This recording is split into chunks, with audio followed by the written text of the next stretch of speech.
Okay, welcome back. Now, if you look at the headlines at Rense, you'll find a number of stories that are very important. They're certainly germane to this next guest and what we're going to be talking about. They have to do with mind manipulation. I won't say mind control, but mind manipulation. There is now technology admitted that can take software and create, and you'll find the story in headlines. I want you to look for this and look at the YouTube video. It'll take any idea, a suggestion of a human physiognomy, that's a face, and create a full 120% believable human face in living color that doesn't exist. When you look at the video, every single face you see in that video was created by software. They all look like different people. Every single one of them. Every one of them. So they can create people that don't exist, that look totally, they're 2D, but they look 3D. All right, they look real. They can have them talk, they can have them walk, they can have them act in sitcoms, they can do anything. These people don't exist. And then there's another story there. They, the Chinese, are creating what they call Photoshop for the human voice. Need I say much more? In other words, we are in the digital age of utter science fiction. We can see things, watch people, listen to people that don't exist, never existed, and never will exist. We're now to the point where if we really aren't physically in proximity to something that we can reach out and almost touch it, we don't know if it's real. Anything on the screen, I don't care if it's an iPad or a smartphone or a desktop, it doesn't matter. If it's on a screen with CGI, you don't know if it's real. And now, with this new technology, you won't know if the people are real. All right? And it looks, I'm not talking about something that looks like a cyborg come to life. I'm talking about real people. If the story's in headlines, I want you to go look for that. And then also the story about photoshopping the human voice. They can have anybody's voice, say anything they want, and you'll never know. So literally, we are now, from conception to the grave, going to be exposed to living in a digital world that doesn't exist. I want you to think about that. I'm not exaggerating any of it.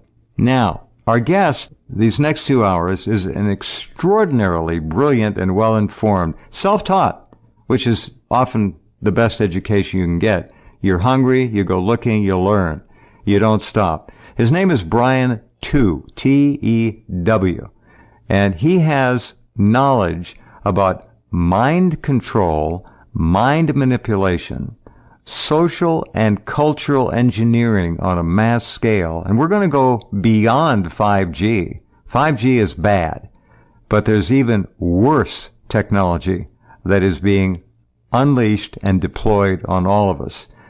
It is a world now. If you're screen-oriented, and we all are, remember what I said, what you see and what you hear, from CGI to these two new technologies that I've got in headlines today, it can all be utter electronic noise. No more.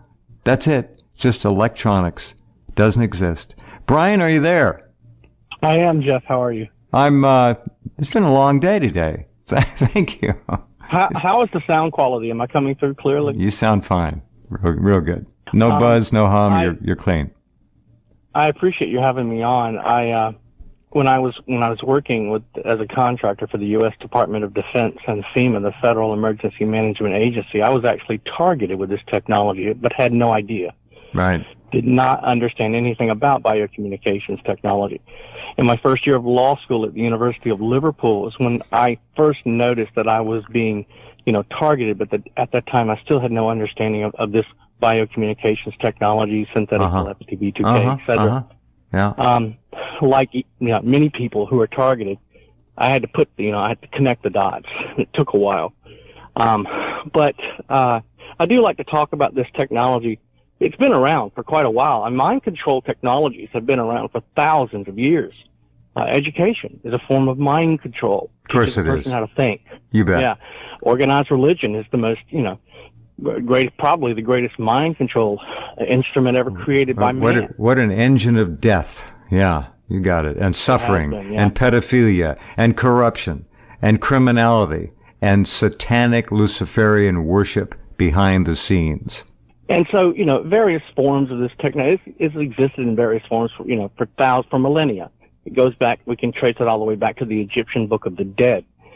But mind control technologies today, which, basically depend on two things, electromagnetic energy, electromagnetic low frequency waves interfacing with nanotechnology, right, has been around roughly since the 1960s. And so, we don't know exactly what form it started with, how it evolved and modified to what they have now. But today, mind control technologies today, this is a weapon system. This is not for the betterment of humanity, to turn America and the industrialized nations of the world into a neuro society where people can communicate with each other and with computers via their brainwaves. Right. That will be the cover story. Oh, they're going to sell, Brian, excuse me, but you're right. They're going to sell this so easily to people. It's a joke. Not everybody, but the great majority. They'll sell it to them in 5 seconds. With the technology they have and the media dominance they have, oh, no, it's not even a horse race. Go ahead. And the travesty is that the sheepish masses will accept it. Every time. Yeah. And, the greatest travesty in American civil rights history is happening right under our nose every day, and people don't even know it exists. And by the time they do, it will be too late. It's two things, consists of two things. That they've been involved in the training, research, and development of it to fully implement it. And the government, who is first in the world to do so, to fully implement and deploy this technology, will have an incomparable advantage over every other government on earth. So basically what you have is an arms race. You have essentially the Americans and its allies on one side, and the Russians and the Chinese and their allies on the other side. And basically, this is a directed energy, a neuro-warfare, Cold War 2.0, if you will. And people don't even know that it exists. Based on, a fabricated, falsified stream of electromagnetic low-frequency waves interfacing with the human mind, the brainwave patterns of their victims. So they've been spraying this nanotechnology, and if you have an outline you want to go on, just interrupt. No, just go. You're doing fine. Spraying nanotechnology. All right. Can you spell chemtrails, ladies and gentlemen? Yes, you can. Spraying nanotech. All right. Did you get a chance to look at any of that Harold Vella's video today at all? I did. The German looked at guy. Some of it. I didn't see all of it. Yeah, but guys, he's good. Brilliant. Yeah, he's good. Yeah. He's got it. He knows all about nanotech. In good detail.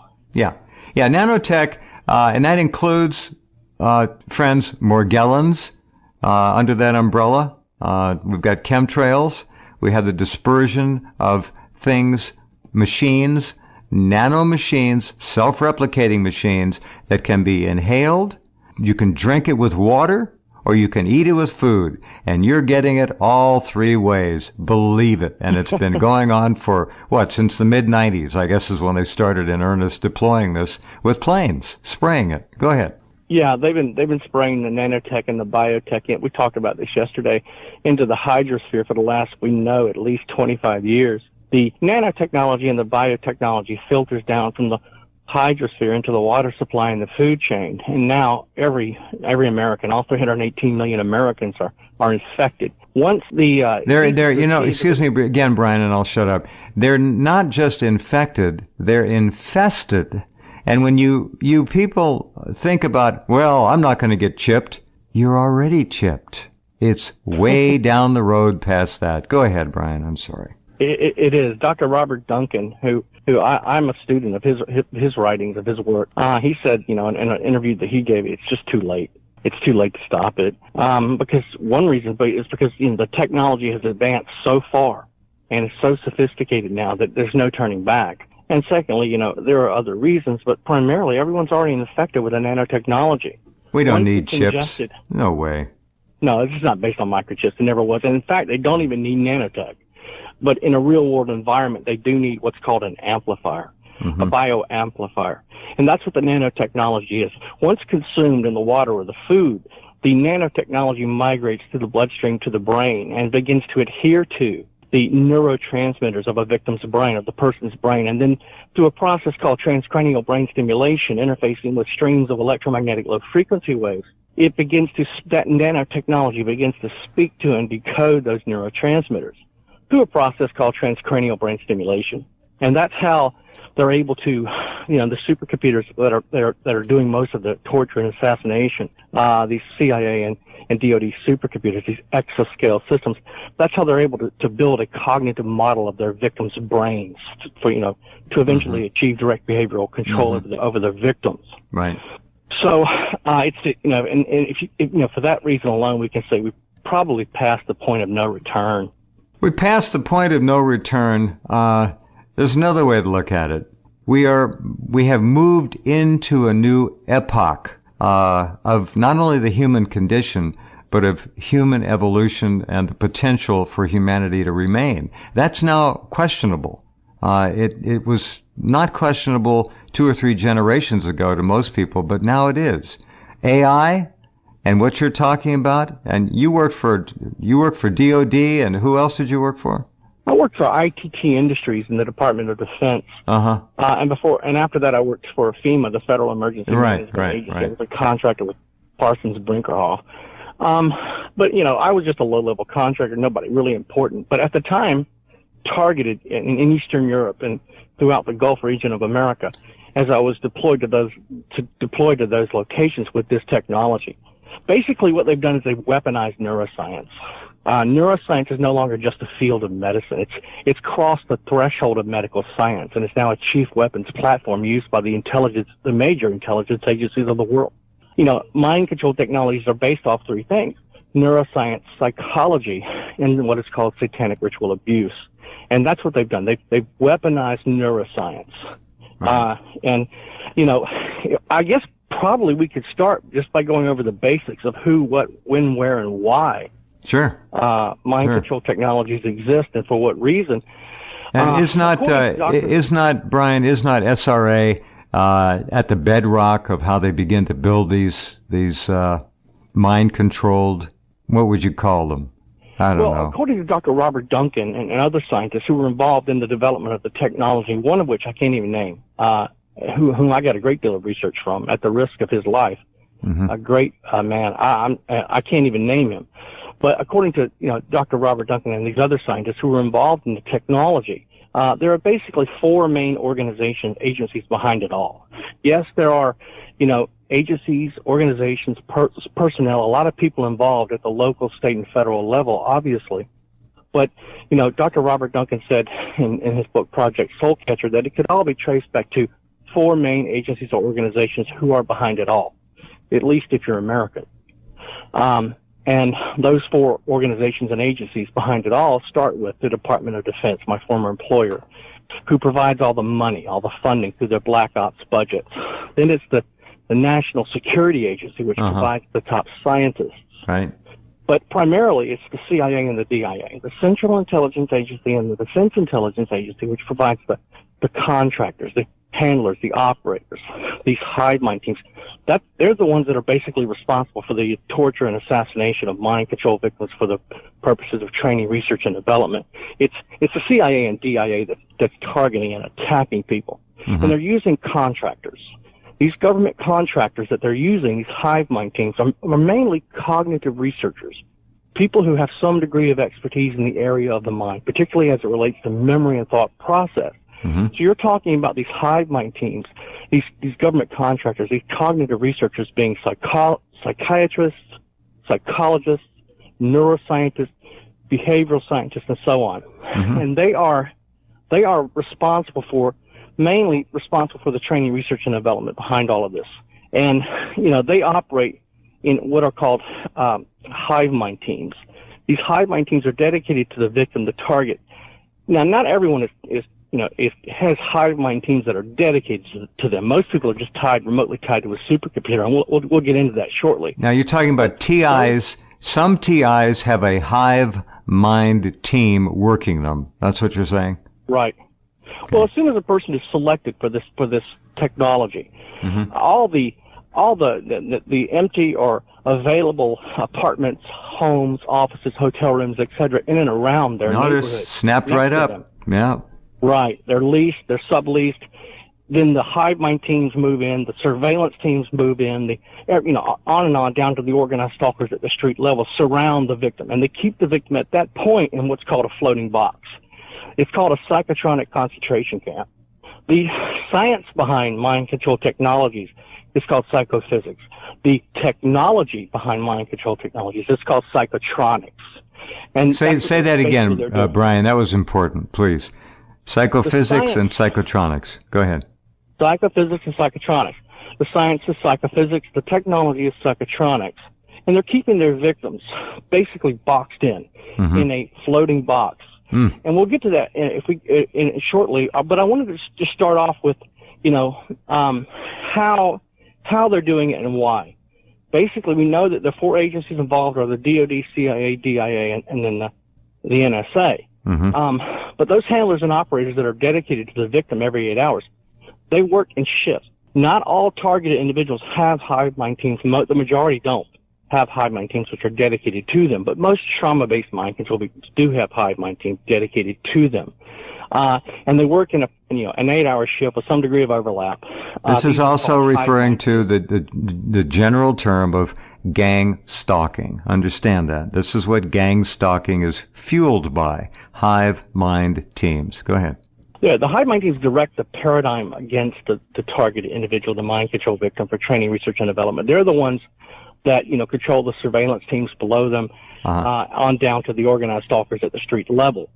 They're hiding behind and using law enforcement agencies and other government agencies and organizations to do their dirty work, to achieve their objective.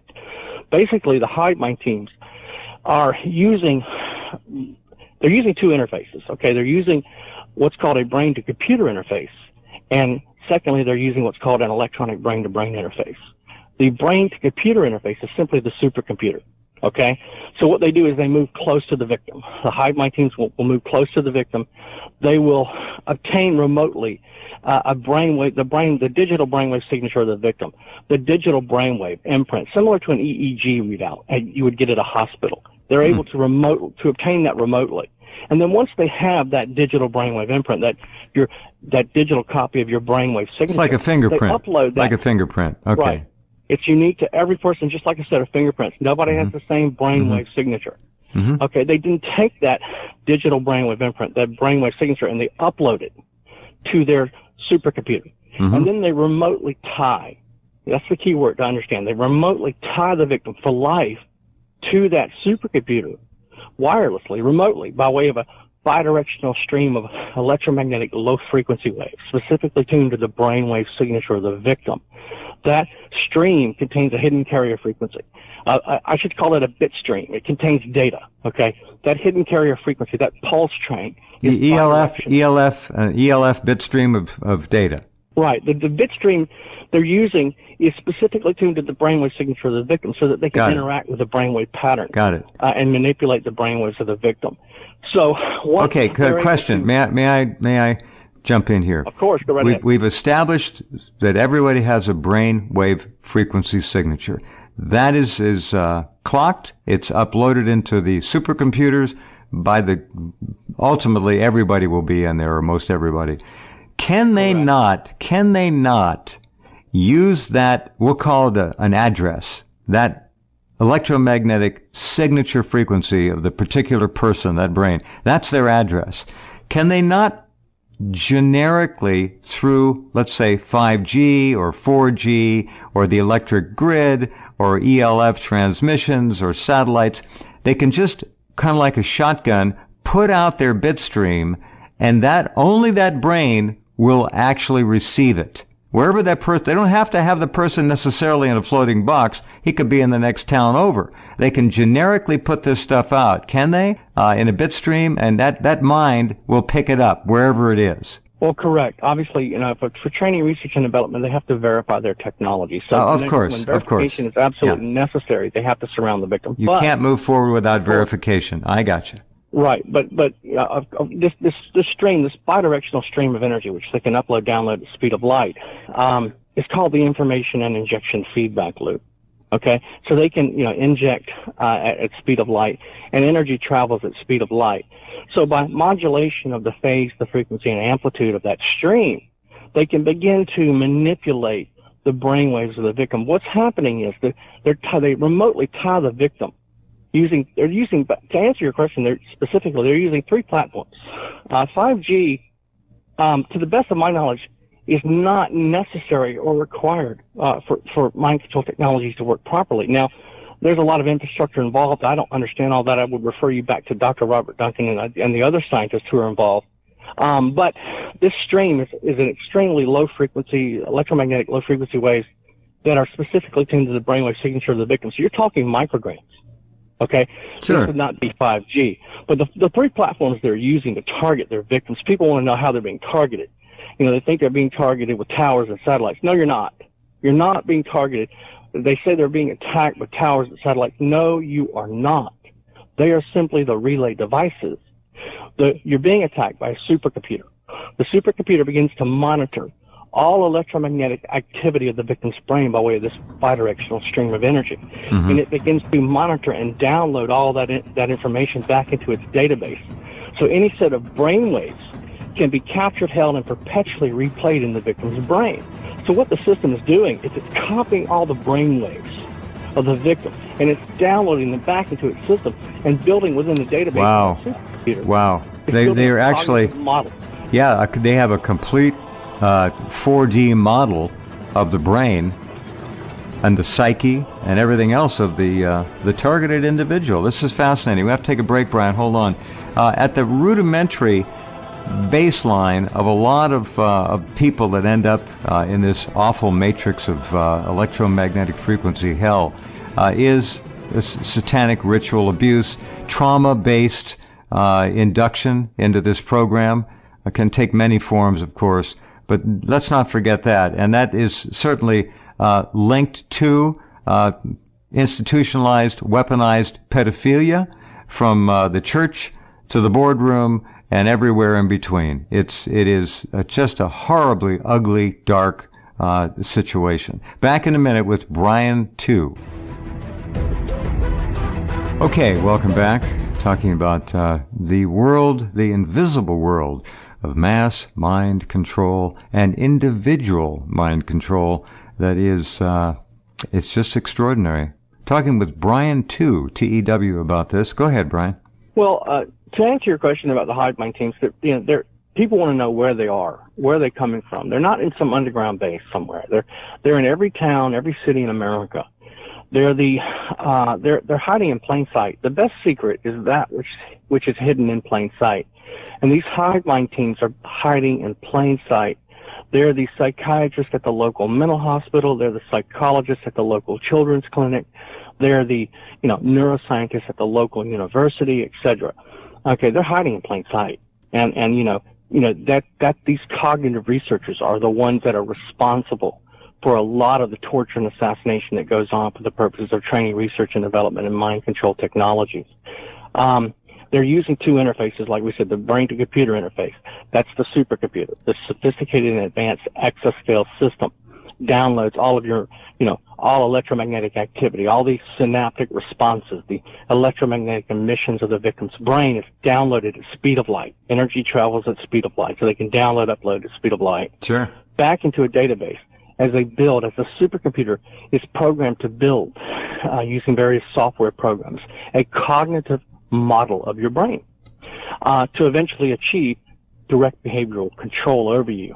And, the second interface, the hive mind teams, these cognitive researchers are using, is the electronic brain-to-brain interface. It's basically a neurochip, a little smaller than a grain of sand inside the body or gear of the hive mind team members. So they're not, in some office somewhere. They're actually out in the field around you, trying to interact with you constantly. And that's part of the organized stalking.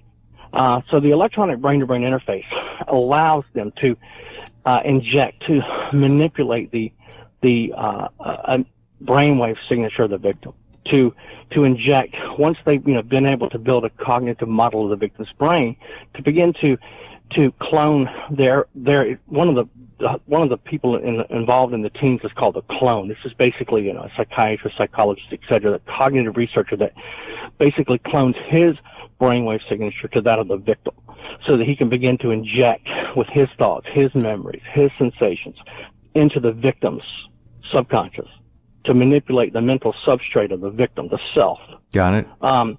And so that's what, they're trying to achieve many things with this technology, such as interdimensional communications, training, research, and development in interdimensional communications like synthetic telepathy, remote viewing, etc. They're trying to learn how to manipulate matter, energy, and space with their brainwaves. They're trying to learn how to achieve knowledge by mere contemplation, such as accelerated learning, where, you would turn the brain of the person into a giant search engine like Google or encyclopedia, et cetera, et cetera. It just goes on and on. There are a lot of reasons this is going on. But they're using 3 platforms to target their victims. People think they're being attacked with cell phones. I've heard them say that. They're being attacked with drones and helicopters. No, you're not. No, they are not being attacked. The technology is, now, the provocations, the stalking may include such things, to provoke the victim into emotional responses which can be remotely measured and integrated back into R&M data. They're constant mind games which are necessary.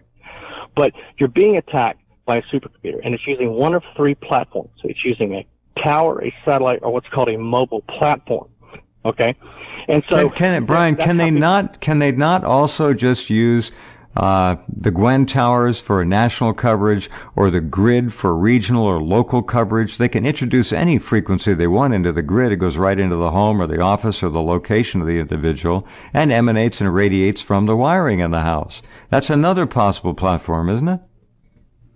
Well, they can manipulate the energy grid inside of a home using they use the information required by the manipulation of the energy grid, the smart meter info, etc., to determine the activities, the composition habits of the victim.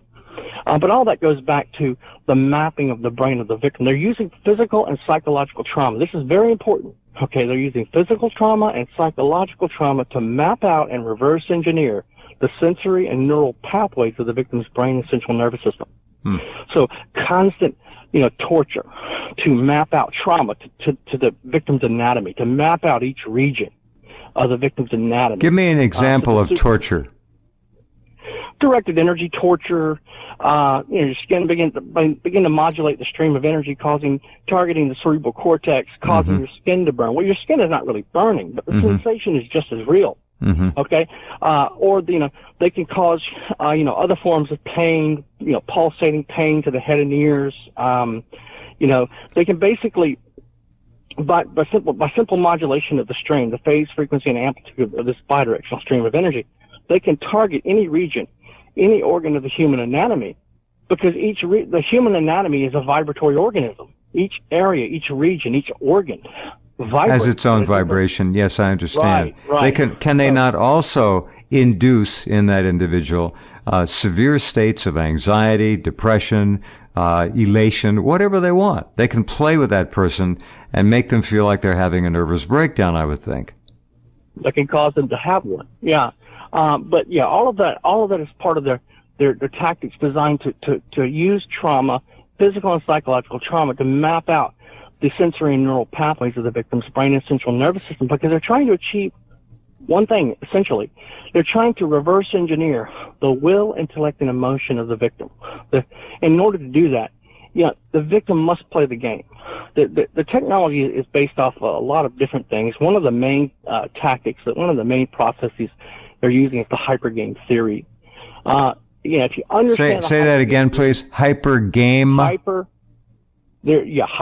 game theory. There's probably one of the most important things to understand about mind control technologies and how to learn how to defeat them, to disrupt their technology, is to understand the non-cooperative gaming theorem. The moniker is called the hyper game theory.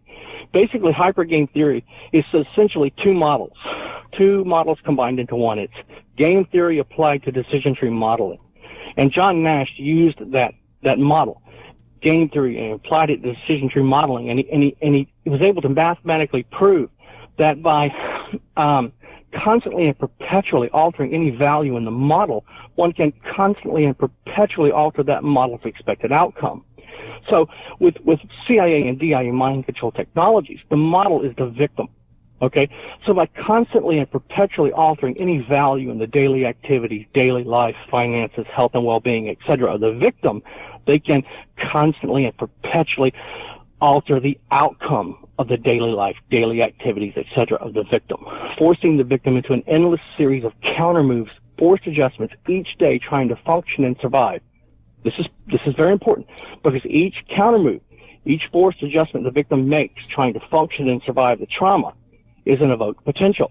It's a synaptic response in the victim's brain, which can be remotely measured by the supercomputer and integrated back into R&M data. Right.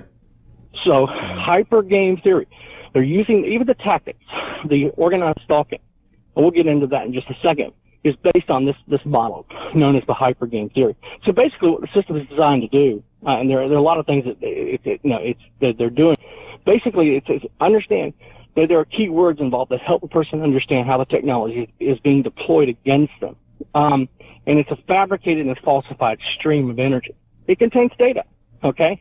And any set of brainwaves can be remotely captured from the victim and then held and perpetually replayed in the victim's brain. So what they're doing is they're using the victim's own memories against the victim. Captures those brainwaves. Yeah. Captures those set of brainwaves from you, okay, and memories, emotions, sensations. It captures that, and then it injects it repeatedly. The technology is designed, the supercomputer is designed, is programmed to remotely capture random bits of your senses, and then to inject, to first fabricate stories, mental suggestions. These are called thought-triggered attacks. At speed of light, to fabricate these mental suggestions, injected back into the subconscious of the victim, to interrogate the victim, to mentally interrogate the victim, to harass, to distract, to torture the victim into submission to the system's influence. So it's all a deadly game of deception and manipulation. The entire technology can be summed up in one sentence. CIA and DOD mind control technologies can really be summed up in one sentence. It is a deadly game of deception and manipulation, nothing more, based on that model, the hyper game theory, or one of them. Okay. All right. Let me ask you a question. The individual TIs who are being gang-stalked, hyper-gamed, they are, I assume, beta tests. This is being done to gather data on how to apply it to the masses all at once.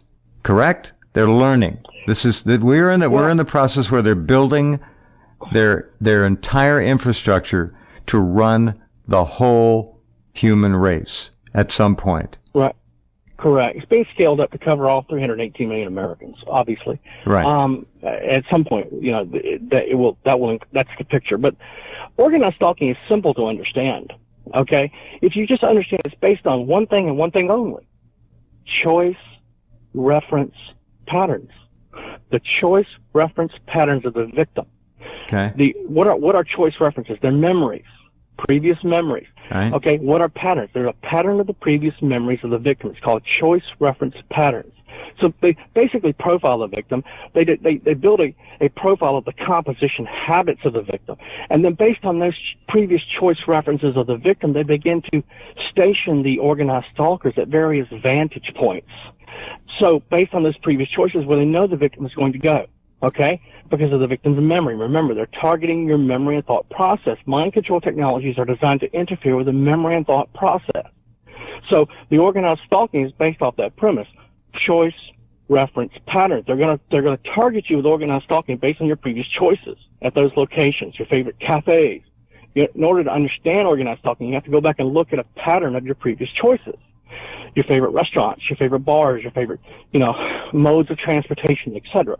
Okay, and then once you understand that organized stalking is based on one thing, choice, reference, patterns, you must understand what it's comprised of, and that's two things. Based on one thing, choice, reference, patterns, but comprised of two things, and that's situational scenarios and conversational scenarios. In those situational and conversational scenarios, street theater a street theater, okay, mind games, will always be based on events or topics that they know will capture the victim's attention. Right. So the organized stalking is designed to force the victim to respond. Remember, each response trying to overcome the organized stalking, each forced adjustment away from the harassment is a synaptic response, an evoked potential in your brain, which can be remotely measured by the supercomputer and integrated back into R&M data as the supercomputer continues to build a cognitive model of your brain and central nervous system. That's organized stalking. That's the simple definition of it. All right, we got it. Very good. Okay. So the stream, it's important to understand the stream. The stream, based off your brainwave signature, okay, basically it's fabricated and falsified. When I say a fabricated and falsified stream, what I mean is fabricated are your own previous memories, your own previous brainwave patterns, your own previous sets of brainwaves. The system copied and it's holding and is injecting perpetually back into your subconscious. That's fabricated. Falsified are those brainwaves, those memories, for example, emotions, etc. The supercomputer was able to layer in with the neuroprogramming, for example, at night, with the dream modulation, the neuro-linguistic programming, etc. So they layer these in at night.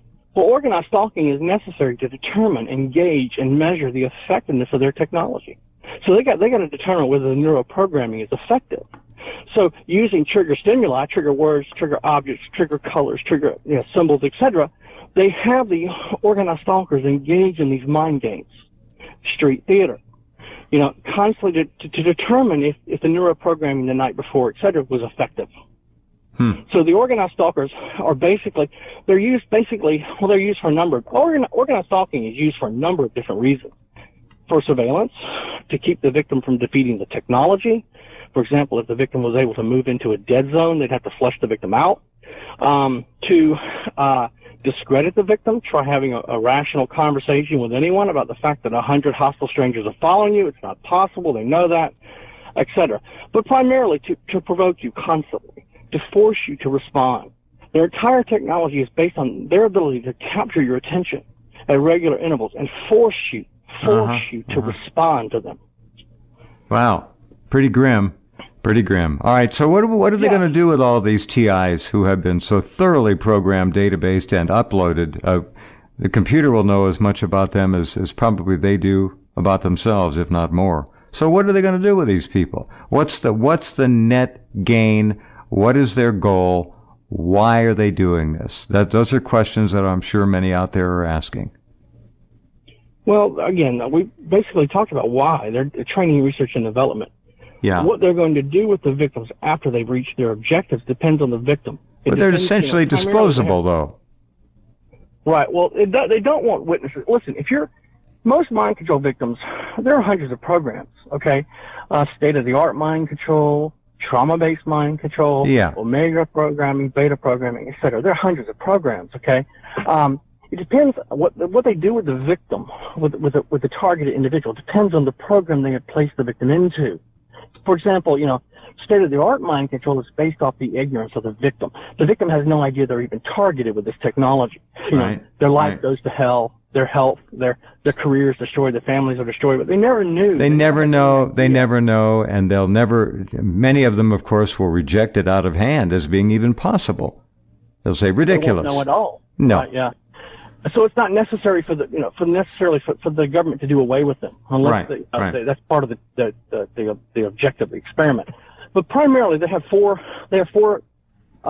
objectives to choose from once they have achieved their objectives with the training, research, and development of the mind control victim. Once they reach their end goal, okay, they have basically four means of determining what to do with the victim. The first is if the victim is not, if killing the victim is not the preferable option, then, they'll set the victim up and frame the victim, have them thrown into a prison or mental institution, as Dr. Robert Duncan said, or they'll mind hobble the victim, just target the victim's brain. Mind hobble the victim, okay. Right. So those are basically the four means that they have, the four processes they have of dealing with the victim once they've reached their objective. It's not a pretty picture. But that's what's going to happen to the victim, okay? But right now, all that you're seeing, all this torture and terror and harassment, is basically the American government using their own citizens to implement and deploy the technology, the training, research, and development behind it. I mean, they've got the infrastructure in place already. And it's very easy to recruit, Brian. It's very easy to recruit citizens to do the legwork, so to speak. You give them a couple $100 a day, whatever.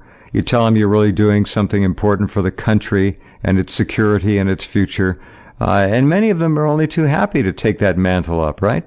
Well, yeah. I mean, if people want to know who are the organized stalkers, basically organized stalkers are one thing: government informants, mostly low-level government informants, turned into provocateurs.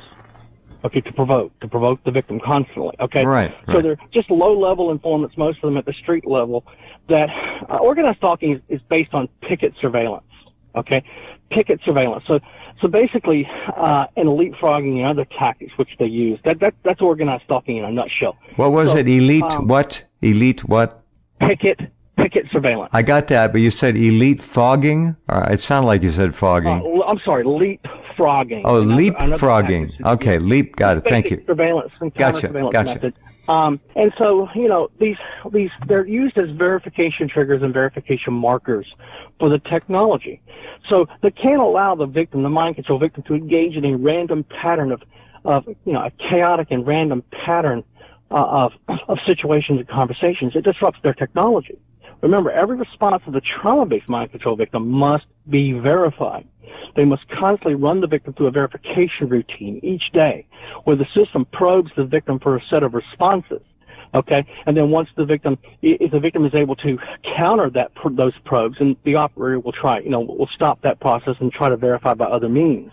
Okay, but they're constantly running the victim through a verification process, and basically verification is forcing the victim into a pattern of behavior, a pattern of emotion, a pattern of sensations.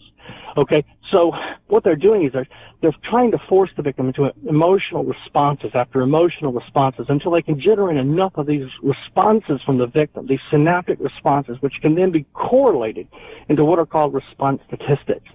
And then from that statistical data, those response statistics, a coherent pattern of thought is determined, which can then be identified, developed, and integrated back into RNN data. So, they're constantly forcing the victim to respond, and these government informants turn provocateurs, these low-level thugs on the street. That's what they are. They're just provocateurs, low-level informants that are used to constantly harass and provoke. Remember, they're using not just physical trauma, but psychological trauma. Sure. Force the victim.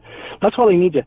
The technology is the torture, for example, is designed to be brutal, precisely so no one will believe it has happened. Well, so are the tactics, the violence, the harassment, the threats of violence. They're designed to create a hostile environment everywhere the victim goes, to force the victim into isolation, to force the victim back into their home or their apartment, where there's no external activities going on, chaotic and random events going on around the victim, which entrains the victim's brain away from their neuroprogramming, the visual and verbal entrainments the system is using 24 hours a day to keep your brain entrained to the system. They need to minimize any external. Okay, I got it. We got 2 minutes left. I have to again repose the question. So what is the ultimate goal of putting these people through such hell? Is this an interim, a preliminary, or an advanced piece of work that is being done to come up with a nationwide program? Are these people being sacrificed as individual experiments? Are they learning from them all the time? What are they doing? They're doing three things. Okay, they're doing three things. The mind control technologies of the CIA and DOD can be comprised in all of it falls into one of three categories. Everything they're doing to their victims, no matter what program they're in, falls into one of three categories: censorship, memory management, and direct behavioral control. That's what they're doing to them. And they're doing it they're using them as guinea pigs for training, research, and development. Censorship is simply to restrict the victim from engaging in any type of activity, external activity, which disrupts or interferes with their technology. Okay, that's called censorship. So they'll use trauma and pain, or they'll use drowsiness, etc. By modulation of the phase, frequency, and amplitude of the stream, they'll use pain stimulus. That's called censorship. Okay, we're talking about like arthritis pain symptoms, headaches, backaches. What are we talking about? I get the skin burning thing, but what they can do almost anything, I guess. They can. Again, the human anatomy is vibratory, but by targeting by targeting the cerebral cortex of the victim, they can manipulate any region of the human anatomy. Okay. They can cause you to feel pain like your skin is burning, even though your skin is not really burning. The sensation is the same. But that's the first category. It's called censorship. The second category that they're doing to the victims is called memory management. That's basically it basically falls into remote neural monitoring and remote neural manipulation. And memory management is simply, blocking the real memories of the victim, the thoughts, and injecting with fabricated and falsified memories. So you're remembering things that never happened, all right? And you swear, and you could probably pass a lie detector, that it did happen. But it didn't, because it's there in your memory banks. All right. Right. Well, that's memory management, okay? Simply blocking an injection method. Okay, number 3. Then we got to wrap it up this hour. Go ahead, number 3. Direct behavioral control. Basically, they have different ways of achieving this. Obviously, once the cognitive model is complete, the mental substrate, the self of the victim is mapped out, then they can speed up the model and turn the victim into the worst satanic monster imaginable, or slow down the model in their database and turn the finest athlete into a human vegetable. That's one method of direct behavioral control. So they're targeting the daily motives and emotional perceptions of the victim. They want the victim to become dependent upon the system's output. The R&M supercomputer is constantly attacking with memory references. Hundreds of times a day you're being attacked, using memory references. So it's a fabricated, falsified stream of energy designed to interfere with your memory and thought process to get you to become dependent, not you, but whoever's targeted, to become dependent upon the system's output, meaning you believe that the impulse injections and the memory references that are being injected, artificially injected into your mind by the system, by this bidirectional stream of energy, you believe they're your own. They want you to become dependent upon the system's output, so that, or at least they want to believe that the responses that they're seeing from you are consistent.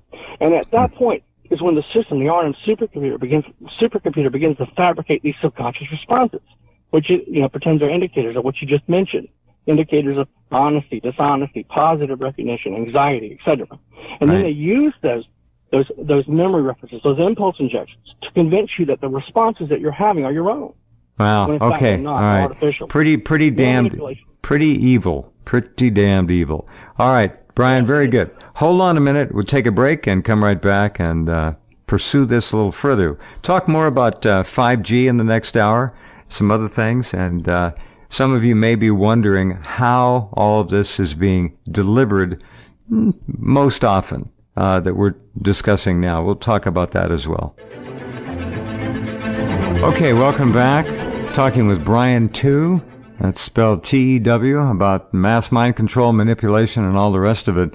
Okay, Brian, not to jump too far ahead, but 5G. 5G is coming. We have people who have looked into this. One of our colleagues talked to somebody who is a contractor putting together on the job one of the new 5G towers, and he has been working in the industry for apparently many years, 3G, 4G. He says there are lots of equipment pieces that he's installing. He knows how to install them, but he has no idea and is not being told what they're for, what their use is, nothing. He said, I don't have any idea what they're doing, but it's really advanced stuff. So what do you know about 5G and how this may or may not be a platform to distribute some of the ELF, extreme low frequency control mechanisms that are being used on people? Certainly it's a platform, is it not? It would, I'm not saying that they wouldn't use the 5G towers to deploy the technology. Obviously, they could utilize those. They could rent out the top portions of the tower, and then utilize those towers as part of the infrastructure that they use. But my understanding of fifth generation this 5G is basically it's just a higher data rate. It's just a higher cost reduction, energy saving type of capacity to achieve the delivery of information at higher speeds. And so I don't, based on my research, but I'm not refuting the research of anyone else who knows more about 5G than I do. I really have no point of reference on 5G as it relates to the technology. I don't see why they would need to deliver 20 gigabytes or more per second when the technology is based on this hidden carrier frequency within this electromagnetic, this stream of electromagnetic frequency waves specifically tuned to the brainwave signature of the victim. This bit stream would not be necessary. In my understanding, the millimeter waves are higher at 15 gigahertz and higher, and with 5G. And so you're talking about the delivery of high-speed delivery of information. Yes. And there are various other reasons for 5G. Yes. I don't know much about that. I have no point of reference on it, but I don't see that it's related in any way to the deployment of the technology. Okay. They're using. It doesn't have. Generate. Yeah, it doesn't have to be related, but it certainly can be. It's there. If they want to use it, they'll find a way to use it. There's clearly something. 3 platforms. Yeah. There's clearly something in the offing here that is big and dark and unpleasant. 5G is going to be enormous. Go ahead, but that may be off topic here to a degree. How? Yeah, it is with me. I don't know much about it, but as far as 5G is involved in the deployment of mind control technologies, I don't see that it's related. I'm not saying that there's when it comes to Very the good. spectrum and the modems and modes. Fair enough. No problem. Right. Okay. The idea of using smartphones to actually read, calculate, and send back brainwave signatures is another possibility that's being talked about by people who study 5G. So you've got a two-way situation going there, too. Interesting. Again, I have no point of reference on the technology, but again, 5G, cell phones and mind control technologies are just basically platform. They're control devices. Okay, they're not using cell phones to target the brainwave signature of the victim. That's not how the technology is. But based on the research that I've been getting from scientists and that I've been able to discern from my research, building off of their resources, the cell phone technology. Cell phones are used in mind control technologies, but they're basically control devices. So, if for example, if the firewall breaks down between the Hive mind team members and because, theoretically you're dealing with a bidirectional stream, and if the clone member of the Hive mind team has cloned his brainwave signature to your brainwave signature and he can read your thoughts in real time, then theoretically you should be able to read his thoughts in real time, being part of that same, but you can't because of the firewall, which is actually another human brain. And so that's why they move together in teams of 3 to 6 people per team, because if the firewall breaks down, then they've got trouble. So they'll use these, they'll dial a specific number on the cell phone, and they'll shut the BCI down, the brain to computer interface down. The electronic brain to brain interface down momentarily to determine what happened. So my understanding of a cell phone, they're just control devices. They're not actually involved in everything. Everything is dependent upon that unbroken stream of energy. Mm-hmm. Interface with the nanotechnology in the brain called transcranial brain stimulation. Got it. Let me go back. How do we get the actual ELF for the transcranial stimulation and control transmitted to people? What is the most common? And you mentioned this earlier. I just want to loop back and catch it again. What are the platforms? What are the control devices, the dissemination devices more appropriately, used to send and receive these bit streams, these torrents, back and forth from a TI, targeted victim? What are the platforms? Well, essentially, what's necessary for their technology to work properly, for this fabricated and falsified stream of energy to be able to manipulate, to remotely monitor and manipulate the brainwaves of the victim, is basically integrate. For example, they need to achieve integration completion between the victim's brain and the supercomputer, okay, without the victim's responses to their specific stimuli, and that's what verification is. It's integration completion, okay. So, for example, if the victim doesn't respond to their street theater, then verification process breaks apart and mind control technologies fail. So the street theater, the mind games, are simply part of the tactics used to force the victim to keep responding, so that these 3 platforms, tower, satellite, and mobile platform, can interface with the victim during. There are basically 2 stages. There are basically 2 things mind control is based off of, simply based off of. That would be remote neural monitoring and remote neural manipulation. Okay. Remote neural monitoring is not mind control. Remote neural manipulation is mind control.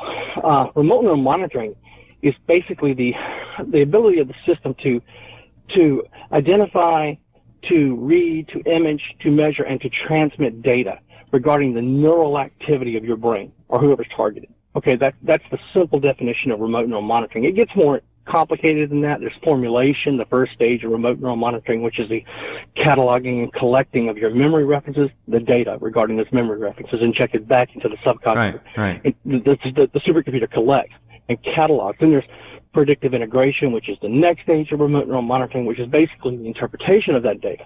Okay, but the actual infrastructure itself, okay, we don't know much about these exascale supercomputers. You know, there's extremely advanced technology, and the supercomputer basically, for example, it would take one person, one human being, 1 billion years to achieve what one exascale system supercomputer can do in 1 second. Got it. So you're dealing with a system of remote neural networks. That's what's targeting you. Okay, remote neural networks. Okay, with a will, intellect, and emotion of their own. The system, the RM supercomputer that's targeting you, okay, that uses one of these 3 relay stations, the tower, satellite, or mobile platform, it actually locks on to your emotional state. Once the cognitive model, this generic model is built, it begins to lock on to your emotional state, okay, and then it begins to not just to monitor, but to manipulate that emotional state. They need to map out all 7 vectors of the emotional state of the victim in order to create this cognitive model, this reverse engineered will, intellect, and emotion. That's your human soul, by the way. Okay? The human soul is the will, intellect, and emotion of the victim. They figured out what to do with the human body. The 5 senses, they can pretty much achieve whatever they want by manipulation of the human anatomy with mind control technology. Now they're going after the soul, the will, intellect, and emotion. Okay, and to achieve that, the supercomputer must lock on to your emotional state. And so anything which interferes with that, supercomputer is designed to stop using one of those 3 platforms, and by way of censorship, memory management, and direct behavioral control. That's what the Mandela effect is. This absolutely ridiculous government-created phenomena called the Mandela effect is simply a mass mind control model for training, research, and development to test and validate the collective consciousness, the memory references of the geopsych. The geopsych meaning the memory references of certain segments of society. Okay. In order to force victims to become dependent upon memory references which never existed. All right. Okay. I've got to go back to my earlier question.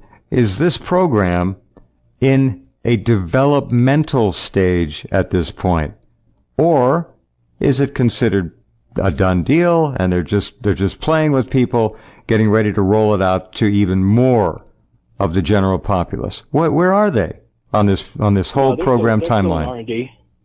Yeah, they're still in R&D phase. All right, that's a question. Very good. Thank you. Yeah, basically, it's just going to get worse. It's not going to get better. Mind control will soon permeate as far as where are we? Mind control technologies will soon permeate every facet of American society. Every facet. To get medical care.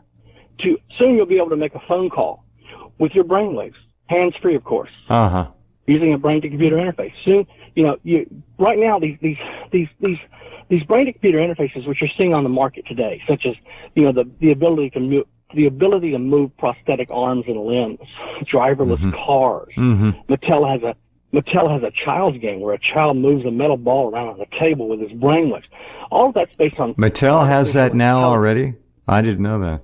Yeah, that's available now, yeah. I mean, there's a lot more already on the market I don't even know about. But you're seeing this is artificial intelligence.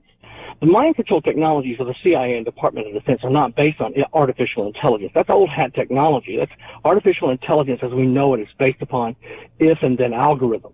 Okay? Okay, but they do. Hold on. Don't they have to come up with, and this is what I've read, a basic algorithm for an AI to interface with and dispose of, i.e. take care of, solve a problem, an issue.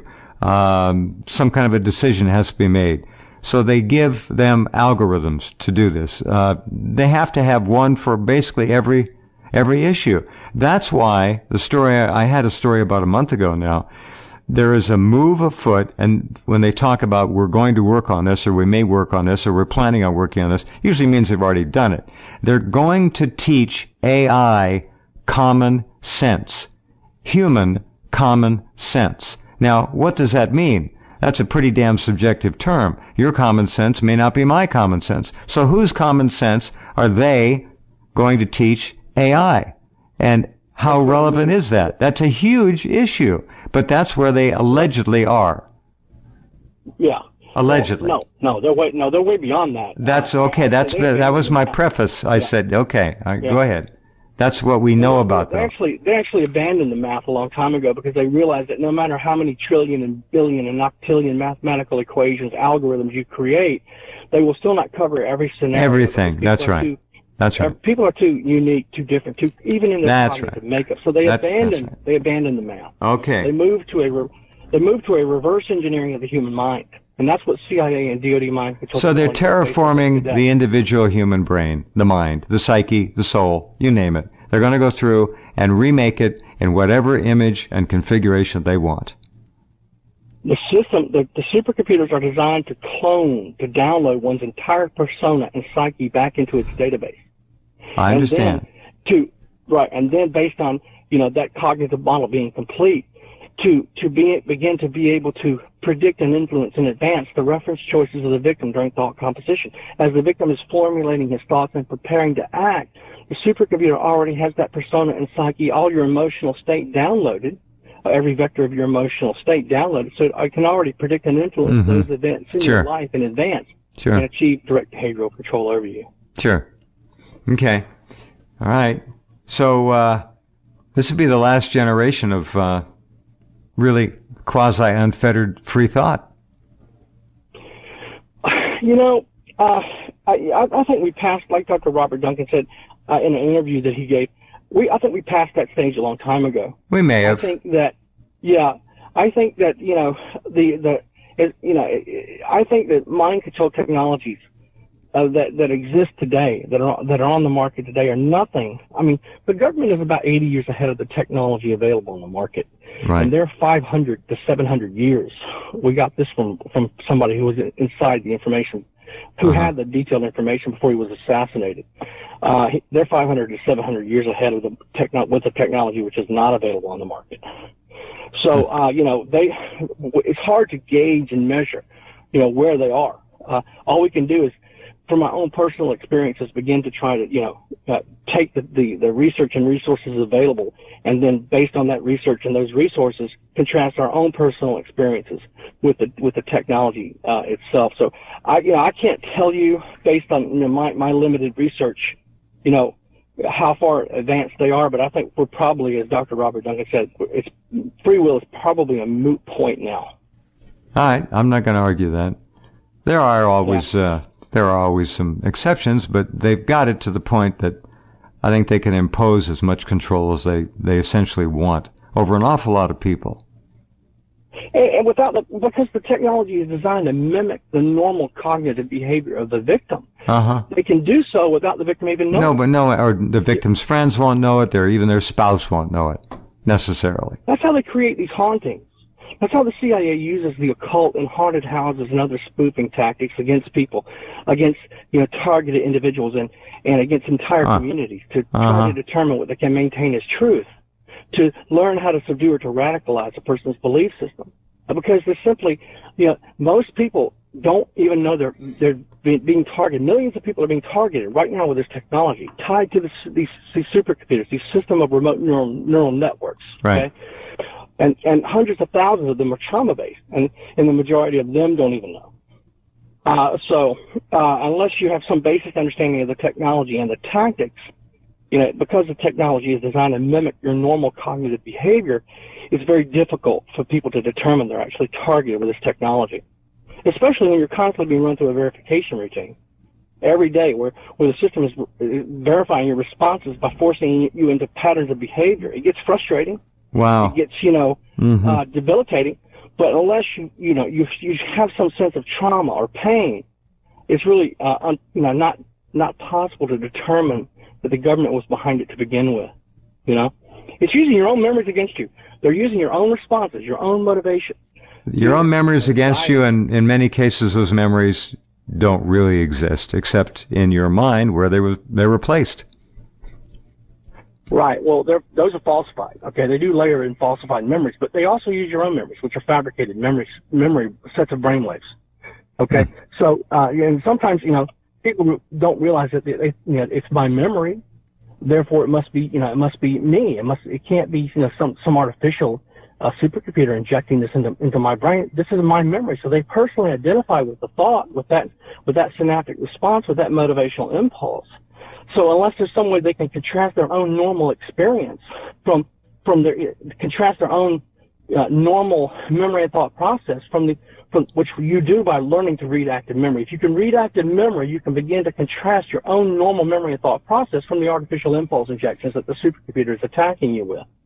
Okay? This technology is so advanced and so sophisticated, you could spend hours talking about it. And people, a lot of times it just goes right over their heads. You know, they just don't realize it's like you're talking rudimentary Chinese to them. And unfortunately, unless people can get a grasp, a basic understanding of the technology, they'll never know they're targeted to begin with. Right. Well said. Okay. So how many people are working in this industry of mass mind control and TIs and all the things we've been discussing? How big of a program is it? It's Black Ops. Well, it's huge. We know that. It's huge. Yeah. So there must be many hundreds of thousands of people involved with this to some degree or another. There have to be. Right. Well, I can only talk about, what the research. And are the universities not fronting some of it? Of course. Well, no. They always are. Again, it's four organizations and agencies behind it all. DOD, NSA, CIA, right. CIA. Well, they kick out contracts right and left, remember. Yeah. Right. Well, those deep state contractors, okay, those shadow government contractors, and there's a difference between the deep state and the shadow government. The shadow government is basically two things. It's the Department of Defense and the intelligence agencies. That's a shadow government. The deep state is an entirely different entity. It's basically, in simple terminology, the deep state is the military industrial complex. Right. Okay. Sure. And so the contractors, who knows how many contractors would be involved in this, because would have to be they're in every city and every town in America. You have to think there are hundreds of thousands. There will always be the Hive Mind team members will always be cognitive researchers. Now, once you get down to the surveillance team level, then you're dealing with swarmers, you're dealing with community-based agents, you're dealing with law enforcement, you're dealing with, just a whole litany, all the way down to these basic, organized stalkers on the street, these thugs on the street. So, if you count them as contractors, then it's innumerable. There's no way to gauge it. But the people that are involved, a lot of them, everything's highly compartmentalized. So people are only told what they need to know. Right. This prevents information leaking. If it gets the CIA learned its lesson the hard way with the MK Ultra hearings in the 1970s, with the Church Commission hearings. Yeah. So, they're not going to use people where if they're caught, it can be traced back to them. They're using these contractors, and these contractors don't even know where their information, their data is going. They would not know, for example, that it's Lockheed Martin, and from Lockheed Martin, it's DARPA. They would not, they would have the chain would break. Everything's highly compartmentalized. So because it's so compartmentalized, it's difficult to gauge how many people are actively involved. Obviously, it would have to be hundreds of thousands of cognitive researchers alone. But again, they're hiding in plain sight. They're not in some underground base somewhere. These cognitive researchers are at the local university, college. They're the psychologists, the psychiatrists at the local hospital. They're hiding in plain sight, just like the towers. These grid systems, these relay systems that the system is using, hiding in plain sight. So it's difficult to say because we don't have the data, but again, if people can begin to understand how a computer multiplexer, okay, you're being attacked by a supercomputer. You're not being attacked by towers and satellites. They're simply the relay devices. A computer multiplexer is routing the signal to a tower, a satellite, a mobile platform, which then relays the signal to the digital receiver, similar to how cell phone technology is used. So if you want to understand how it's deployed, just think of a cell phone. It's nothing like cell phone technology, but it helps a person in the theater of their mind to understand how the technology is deployed. Yeah. So once it's relayed, the computer multiplexer routes the signal to the tower, satellite, or mobile platform, and the tower, satellite, or mobile platform relays the signal to the digital receiver. The digital receiver is then tracked and pinpointed in real time, just like a cell phone, except with CIA and DIA mind control technologies. The digital receiver is not a phone, it's a human brain. Yeah. Your brain has been digitalized by the nanotechnology inside of it. You have become a walking digital receiver. And how many people are actually, walking digital receivers? Well, everyone, if you want to be technical. Right. People thinking this we don't think, we right. agree, we don't think anyone's escaped. Not if you drink, breathe, or eat on this planet. Hold on a minute. We'll be right back with Bryan. Good job, Bryan, explaining something that's very difficult to explain. You're doing it perfectly. Back in just a minute. Okay, and back with Bryan Tew. All right, Bryan, what areas do we need to get in? We've got about 20 minutes left or so here. Well, I want to touch on the Mandela effect, because this is really something that people need. As far as I know, I'm the only one trying to speak out and expose what's happening with the Mandela effect. Very important. Mandela or Mandela? Mandela? Mandela effect. Mandela effect. Spell Mandela effect. This government-created phenomenon called the Mandela effect. It's entirely fabricated and falsified. It's an entirely government-created phenomenon to test and validate the memory references, the collective consciousness of the geopsych, of entire segments of society. Right. But before I wanted to talk about that, I wanted to basically touch on what you were saying just before we went to break. It's difficult to determine how many people are targeted. Dr. Robert Duncan says, tens of thousands that he knows of. Mm-hmm. That's his best estimate, but it's got to be much, much higher. Mm-hmm. The problem is that these remote neural attacks, the impulse injections, etc., all of that can be achieved at lower intensities. And people will really only notice that they're being targeted with this technology at higher intensities. And by higher intensities, I mean torture, trauma-based mind control. Okay, the use of physical and psychological trauma to map out and reverse engineer the sensory and and included in that basket of torture can be things like stress, anxiety. I've read something about tinnitus today, ringing in the ears. Like that's a trauma torture. I know all about it. Yeah. Okay, that's a trauma torture method. Yeah, migraine headaches. There's another one. Go ahead. That's part of censorship. The use of trauma to disrupt the continuity of thought and erase short-term active memory. Mm-hmm. That's censorship. If you want to boil censorship down into just the most simplest definition, remember, everything they're doing to their victims is based on three things: censorship, memory management, direct behavioral control. Censorship is basically the use of trauma, pain, drowsiness, dizziness, etc., like they use on you, okay, to disrupt your continuity of thought and to erase short-term active memory. With you driving the car, they were able to use trauma, drowsiness, to disrupt your continuity of thought, causing an accident. Okay, that's censorship. Okay, to censor your ability to engage in any type of external activity which disrupts or interferes with their technology, or interferes with their technology. But again, because it can be achieved, all of it at lower intensities, you really won't know you're even targeted unless you have a basic understanding of the technology, unless, of course, you're being targeted at higher intensities, and by that, I again, torture, Got it. But all of that, is basically, if you want to break it down, mind control, remote neural manipulation, to its simplest sequence, it's basically the ability of the supercomputer that's targeting you and attacking you to predict and influence. Those are the two key words: to predict and influence your reference choices, memory, or impulse sequencing. That's the motivational impulses, anxiety, fear, paranoia, during thought composition. Thought composition is that stage in your active memory, your short-term memory, when you're formulating your thoughts and you're preparing to act. That's when the system attacks. And remember, thought-triggered attack. Energy travels at the speed of light.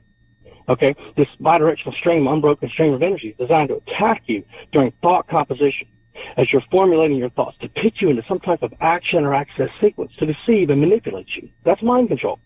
That's the simplest definition of mind control there is. Mm-hmm. Okay? Very good. But I want to talk about this Mandela effect, because it's part of mass mind control. It really is. People don't realize what's happening with the Mandela effect. Tell us what it is. What is the Mandela effect? All right. Okay. Well, the Mandela effect is nothing more than a fabricated and falsified government-created phenomenon. People don't realize this. Okay, to test and validate the collective consciousness of the geopsych. The geopsych meaning the memory references of segments of each society. Okay? So that's the geopsych. So what they're doing is, it's simply another mass mind control model for training, research, and development in geopsych hive mind configuration. That's what it is.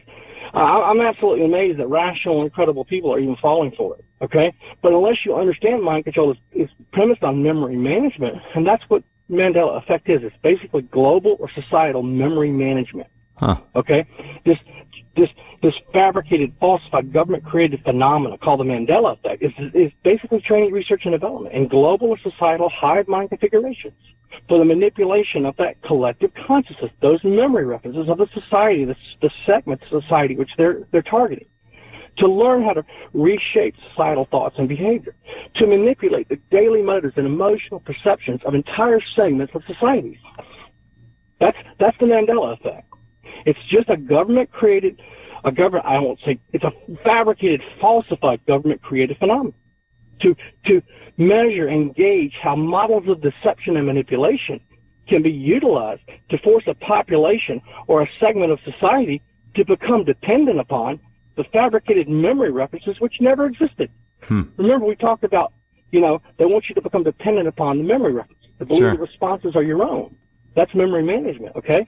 So, such as, for example, positive recognition. So, to be able to remotely manipulate entire segments of society at a time. So it's just simply, the Mandela effect is simply global memory management or societal memory management using, these memory references which never existed to begin with. So if they can generate these falsified and fabricated memory references and motivational impulses from large groups of people at a time, then they can further their training, research, and development and how these supercomputers, these exascale remote neural networks, can perceive the mass emotions of the geopsych as a whole. Remember, they're scaling this up for all 318 million Americans. And this Mandela effect, the government contractors have used it on me on the internet. I got whole websites dedicated to me. They're just, they talk about my name's Mandela effect. Well, no, it's not. It's a memory reference which never existed. They're creating memory references, fabricated and falsified memory references. Remember, this is a weapon system. Again, they're going to tell you that mind control technologies are necessary for the betterment of humanity, to improve our economy, etc., to turn America and the industrialized nations of the world into a neuro-society where people can communicate with each other by their brainwaves, with computers by their brainwaves. But that's all a cover story. It's a weapon system, okay? It's a weapon system designed to censor and control the sheepish masses, to restrict them at will. So they're using the Mandela effect for training, research, and development to learn how to achieve that. There is no Mandela effect. There never was. It's simply the use of fabricated and falsified memory references which never existed to force segments of society to become dependent upon these vast mind control models of deception and manipulation, to learn how to achieve direct behavioral control over entire segments of society. At this point in time, Brian, when they're implanting and embedding false memories in people, is it a one person, one operation, or are they doing this en masse and giving a whole lot of people the same false memory? So they're building up basically an entirely new cultural reflex that never happened. They can do this. Right, and in the first Gulf War, I don't know if you remember CNN and these other news agencies, they were broadcasting these tens of thousands of Iraqi soldiers. I don't remember how many there were. Just mass amount of soldiers, Iraqi soldiers, which were surrendering with their.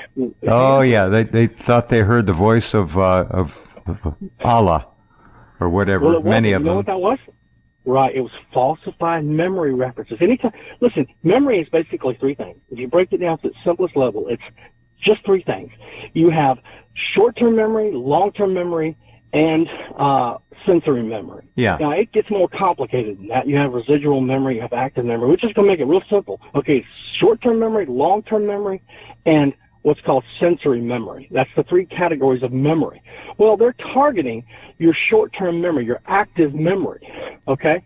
I'm not saying that falsified memory attacks don't happen, that these falsified memory references that they're not using, they are using. That's the Mandela effect, okay? But these are, as Muslim soldiers, using synthetic telepathy, voice to skull, etc., were led to believe that their God of their choice was speaking to them and telling them to dismantle their weapon. That's falsified memory. Remember, this goes way back to the 1970s and Project Bluebeam. Yeah. Remember Bluebeam? All right. Well, that was simply using lasers to create visual images in the sky, in the heavens, of you know why they do that? Holy people, whatever. Yeah, go ahead. Yeah. To subdue or to radicalize. Absolutely. They want to learn. See, that's what the Mandela effect is. They're trying to determine what society can maintain as truth. They're trying to determine. See, they were on this so long. Bluebeam was going to be Bluebeam. Still, they may still use parts of it. All right, they go over. Yeah. All right. So a lot of times, for example. That's right. Sure. Well, these visions of Mary and Buddha and Muhammad, you're saying they're nothing more than holograms designed for one of two purposes: to subdue or to radicalize. To subdue or to radicalize a person's belief system. They're targeting the memories. They don't have to radicalize Islam. It's already radicalized. Boy, is it. And are we in trouble? 2.2 billion people on the planet want Western culture dead. Right? Dead. Yeah, it does work well against Islam and these karma-based New Age, especially those that are karma-based, these religions. Even militant Christianity, easily manipulated with this technology. The problem is, it becomes the mainstream Christian doctrines do offer some degree of protection. Dr. Robert Duncan said in one of his books. He said because the doctrine he calls it the doctrines of the faith. It's more than that. Okay, it's much more than that. It's an indwelling of the Holy Spirit. But I don't want to get into religion. Okay, but it's very important. The religious beliefs of the victim. The belief system of the victim is an incredibly important metric in their training, research, and development to determine one of two things.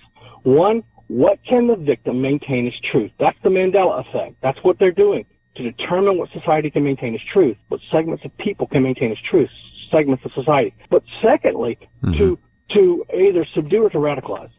So they're learning. That's all. All Mandela effect is the second category of mind control. It's memory management.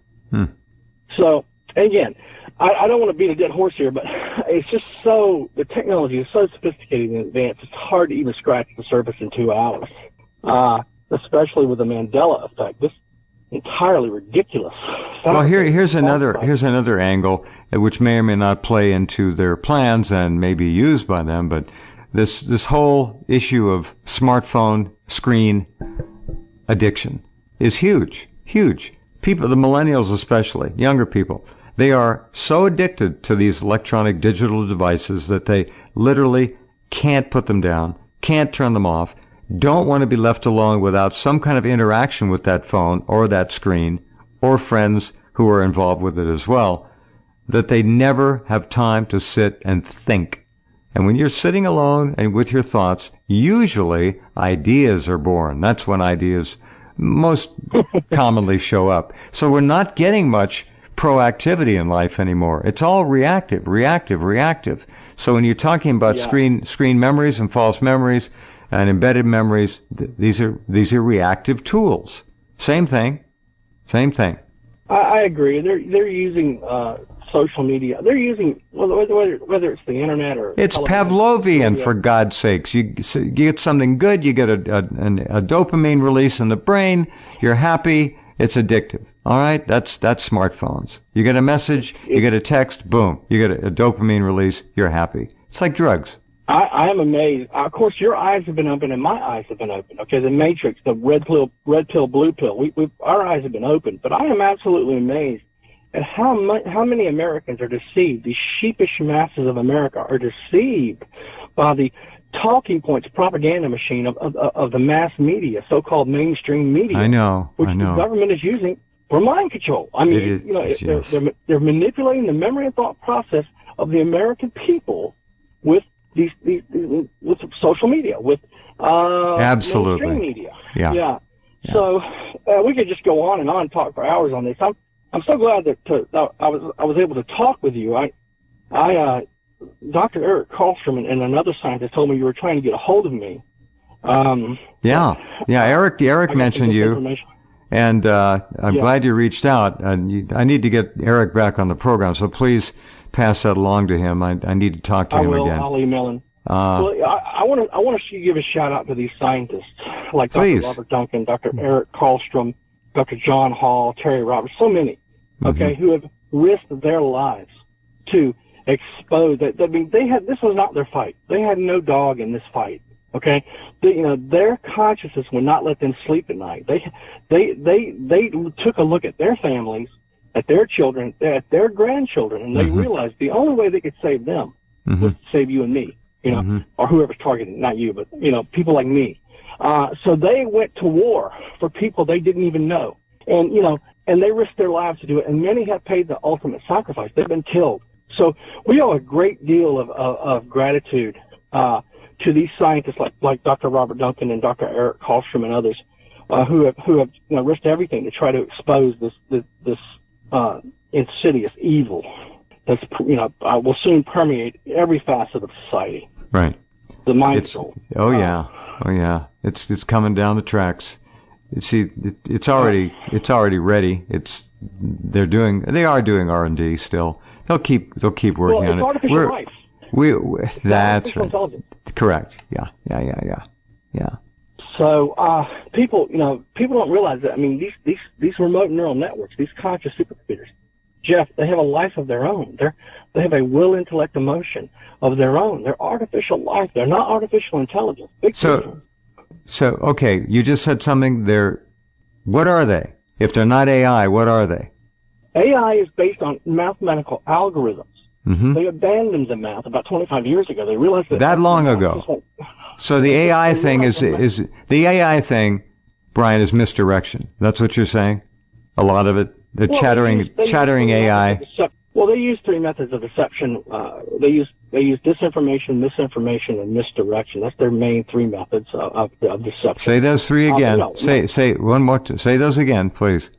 The three main methods they use with media programming, the internet, radio, etc., are disinformation, which are lies, misinformation, which are half-truths, and then misdirection tactics, which are designed to prevent a credible discussion of the issues.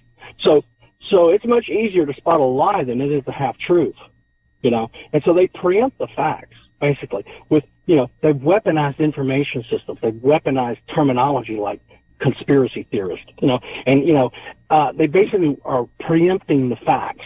With their technology is designed to deceive and to manipulate, and not just targeting the daily motives. Technology is designed to deceive and manipulate. Technology is designed to remember that. Yeah. Okay. Deception and manipulation. That's it. I mean, if you wanted to break mind control technologies of the CIA and the Department of Defense down into one sentence, you could say it this way. Mind control technologies of the CIA and Department of Defense are a deadly game of deception and manipulation, nothing more. And I want to reemphasize those last two words, nothing more. It is a deadly game. Hyper game theory and other mathematical models. Organized stalking. They use the Occam razor principle. The Occam razor principle basically states that the simplest answer is always the truth. The simplest explanation is always the best explanation. So in order to discredit anyone, including you and me, all they have to do, all the organized stalkers have to do, the surveillance teams, all they have to do is engage in a sufficiently complex scheme of harassment. And because the more complicated the truth, the less the likelihood of belief by the ordinary person, then the complexity of the harassment itself will generally be enough to cause most people to turn away and disbelieve. That's deception and manipulation. It's called the Occam razor principle. Yeah. And there are many other models and principles they're using. But deception and manipulation. Some people ask, where can I go? Where's a safe place to go? Where can I run to? I've been all around the world. Yeah. I've been, the only continents I haven't been to are Antarctica and Africa. And the only reason I didn't flee to Africa is because, my passport had an African stamp, and I would have hell on earth trying to get through any Asian country. I see. Because the diseases that were breaking out. But I was in Beijing, China. I was all through Southeast Asia, Laos, Cambodia, Thailand, all through, I was in the Middle East, different Arab countries. I was in Israel, been into Southern Europe, into Rome, Central Europe, Germany, France, Spain, and Western Europe, been up into Northern Europe, into Scandinavia. I was all the way up into Iceland, right below the Arctic Circle. Been to Russia, St. Petersburg, Russia 3 times, Moscow once, down into Central America and South America. I was heavily stalked, attacked by organized stalkers with machetes. I could show you some of the video. with deadly weapons. They came after me with machetes in Central America, and they Wow. beat me up in Ecuador. The Ecuadorian intelligentsia had the organized stalkers attack me and put me in the hospital in Ecuador. So Central and South America have been everywhere, basically, except Africa and Antarctica. Basically, you must choose. I've been to Serbia, been down into the Balkans. I used to work for the Department of Defense in Kosovo. Yeah. Poland, into Eastern Europe, just been all over. And I can tell you that if you're going to flee, it's called strategic relocation. It's actually a defense term. Right. Strategic relocation. If you're going to flee in the Western Hemisphere, there are really only 4 options. You have to go somewhere where the Americans aren't trusted. And because the Americans aren't trusted in those countries, it translates, they have to be more careful. And the fact that the Americans have to be more careful in the countries which they're not trusted, translates into a better quality of life for the targeted individual. So basically, there are only 4 options in the Western Hemisphere, and that's Ecuador, Nicaragua, Bolivia, and Cuba. The safest is Cuba. I was in Havana 3 times. I was never attacked with organized stalking in Havana, although it was clearly followed, and they targeted my internet while I was on the Cuban computers. They were watching my every move and disrupted my internet on 2 different occasions in Havana. But in the Western Hemisphere, Cuba is the safest option. If you can minimize the organized stalking, the street theater, which their technology is dependent upon, forcing the victim to constantly respond to these mind games, then you can stop playing the game. Then you can you can slow down their technology. Ecuador, and then Nicaragua and Bolivia are your only options in the Western Hemisphere. The Americans have to be more careful in those countries. They can still target you and will, but because they have to be more careful, it translates into a better quality of life for the victim. Interesting. In Europe, there are only 2 options really. If you don't include Russia, obviously Russia is an option, but the Russians have never been a trustworthy bunch. And I'll explain in just a second how I know that. But basically, Serbia I was in Serbia twice, in the capital of Serbia. Can't remember the capital. I was there twice. Starts with a B. Anyway, it'll come to me in just a second. Yeah, hold on. Yeah, the capital of Serbia. I was there, and Belgrade. And that's it. There was almost no organized stalking, but directed energy attacks happened. And I was in Russia. The only place they stopped attacking me was Russia. And when they attacked me the first trip into St. Petersburg, I cried out on social media that it was happening, and the Americans stopped. But the Russians wouldn't help me. And so the Russians had the police escort me to the airport. So I had to sit in a Russian police station all night and see them beat the crap out of 2 guys, 2 prisoners. And realized the safest thing I could do was just be quiet and mind my own business in this Russian police station in St. Petersburg in the dead of winter in February. Well, as I'm sitting there on this bench in this police station in Russia, suddenly I hear this audible sound, V2K, says, "Hello." No kidding. Well, we're here. I wasn't going to tell the Russians. Yeah, I wasn't going to tell the Russians that they were using this technology on me. But that's funny. The Russians knew because I had contacted the FSB. The Russians knew. FSB is the KGB. They just renamed it. Sure. So they contacted me. FSB contacted me. They sent me paperwork, but it was only after I got out of the country. So the FSB did respond to me, but it was too late to help me. I was in and out my 3rd trip pretty quickly. Got it. I was escorted by the Russian police to the airport. All right. That's the only country the attack stopped in. Interesting. China and Beijing, there was no organized stalking at all, but there were directed energy attacks continued. In Russia, everything stopped. Sounds like satellites. Bryan, thank you for being here. This has been fascinating, and give my best to Eric, and we'll talk to you again. Good luck, and stay safe, all right? You too, Jeff. Merry Christmas. Thank you. Merry Christmas to you, Bryan. That's our program tonight. Be well, take care, and we'll talk soon.